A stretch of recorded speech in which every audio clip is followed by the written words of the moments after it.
వశీకరణ రిలేషన్షిప్ ఉంటేనే వశీకరణ చేయొచ్చా, ఎవరికైనా చేయొచ్చా? వశీకరణ అనేది చాలా విధానాల్లో ఉంటుంది. ఏంటంటే ఒక మంత్రంలో అతని పేరు చేర్చి వశీం చేసుకోవడం ఒక పద్ధతి. మంత్రం అంటే ఏంటంటే కాన్సన్ట్రేషన్ లెవెల్, మంత్రంతోనే చేయడం. ఎక్కడ ఆకర్షణ అనేది, ఇప్పుడు షట్కర్మలు అని ఉంటాయి దశమహావిద్యలలో. మారణం, మోహనం, ఉచ్చాటన, స్తంభనం, వశీకరణం, ఆకర్షణం అని ఉంటాయి.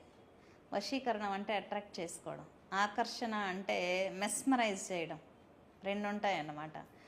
ఎంత దూరంలో ఉన్న వాళ్ళనైనా రప్పించవచ్చు ఆకర్షణం ద్వారా. వశీకరణం ద్వారా అడక్ట్ చేసుకోవచ్చు.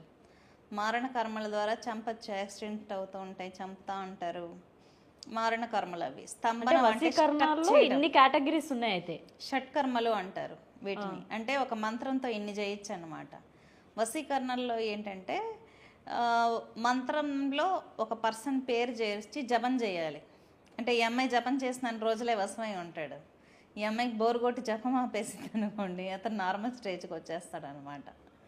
ఇలా ఉంటుంది. ఇవి నా ఎక్స్పీరియన్స్ల ప్రకారం వర్క్ అవుతాయి కూడా. అంటే నేను కొంతమంది వైఫ్ అండ్ హస్బెండ్ విడిపోతా అంటారు కదా, ఇచ్చున్నాను, వాళ్ళు ఇప్పుడు బాగున్నారు. వశీకరణ కూడా చేస్తారు అయితే మీరు? వైఫ్ అండ్ హస్బెండ్స్ చేస్తే తప్పే ఉంది, డైవర్స్ దాకా వెళ్ళిపోతా అంటారు.